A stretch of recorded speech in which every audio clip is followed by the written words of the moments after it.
The battle over fair pay is at the heart of stalled contract talks between the WNBA and its players' union.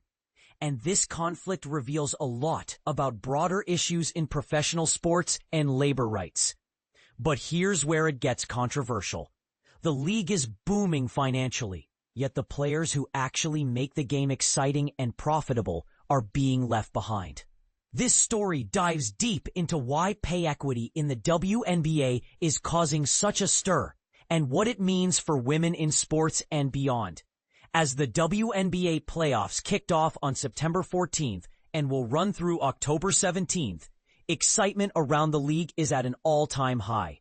Fans are flocking to games and ticket sales are strong, pouring money into the pockets of the team owners.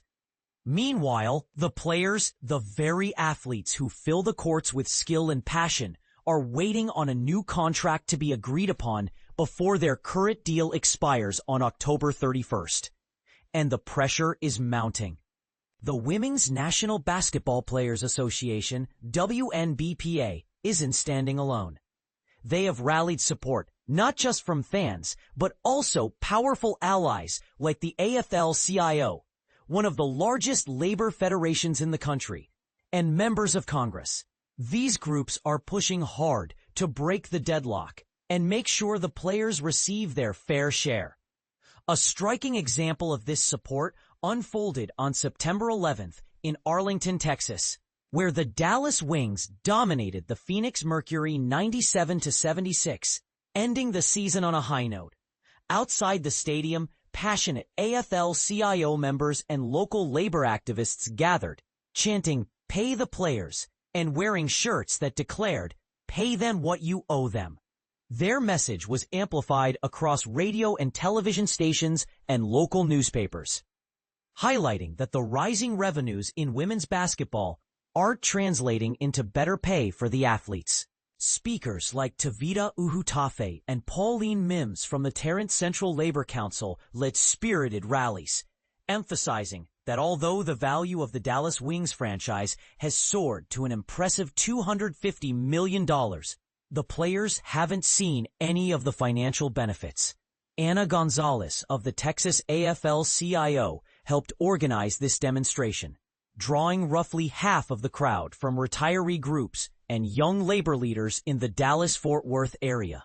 Pay remains the pivotal issue for players in the rapidly expanding WNBA. The league's popularity has surged, fueled by packed arenas, heightened media coverage, and a recent landmark television contract worth $2.2 billion over 11 years. Surprisingly, despite this influx of money and attention, the owners are currently the primary beneficiaries, pocketing the majority of the profits, while players receive only a small fraction. AFL-CIO President Liz Shuler has been vocal about this inequality. At a press conference on September 10th, she declared that the players' fight isn't just about basketball. It's a stand against unfairness faced by all working people. Support from lawmakers, including the 85-member House Democratic Women's Caucus, has brought further attention to the issue. They sent a public letter urging WNBA Commissioner Kathy Engelbert to move negotiations forward, reinforcing that this struggle is about securing economic fairness, dignity, and respect in the workplace. The national spotlight on WNBA stars like Caitlin Clark, known for drawing sellout crowds, has helped lift the league's profile. But despite the players' vital role in driving fan engagement and revenue, they currently receive only about 9% of league income, a stark contrast to their male counterparts in the NBA, whose union members enjoy approximately 50% of basketball-related revenues, thanks to more lucrative endorsement and sponsorship deals, which the women players do not share. During the regular season, to raise awareness about this pay disparity, female players staged a bold protest by marching onto courts around the country, wearing tops emblazoned with the slogan, "Pay us what you owe us." This public display, followed by press conferences and a call for negotiations to resume, underscores their determination to secure equitable compensation. The lawmakers backing the players pointed out the massive gap. Team profits soar, while player salaries stagnate, painting a picture of players who are central to the league's success, yet rarely see it reflected in their paychecks.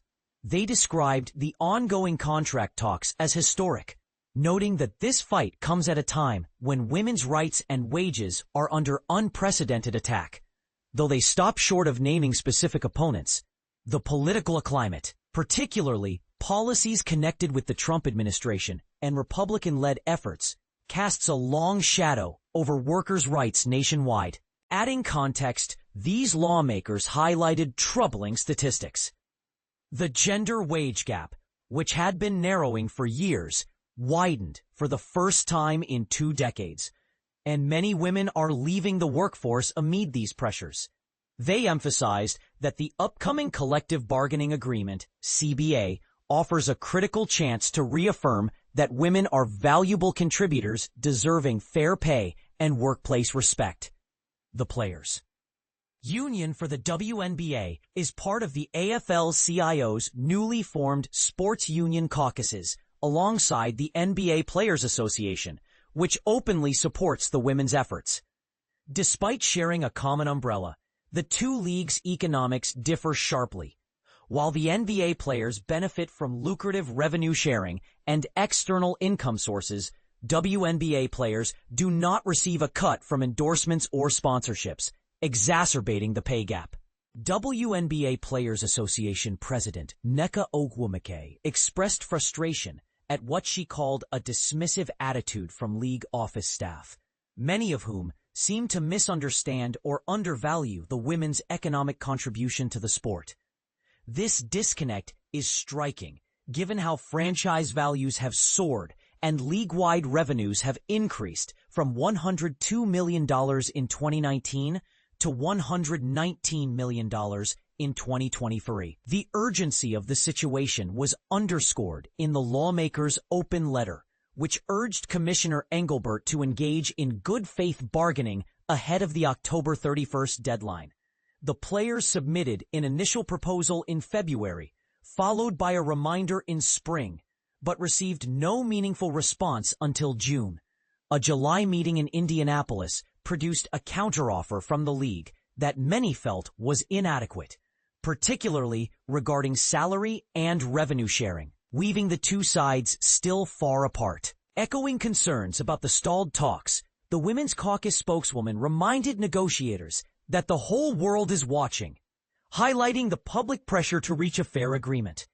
Representative Angie Craig from Minnesota added a powerful point.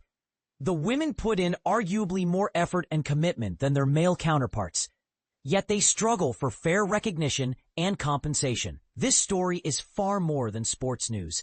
It's a window into ongoing challenges around gender equity, labor rights, and economic justice.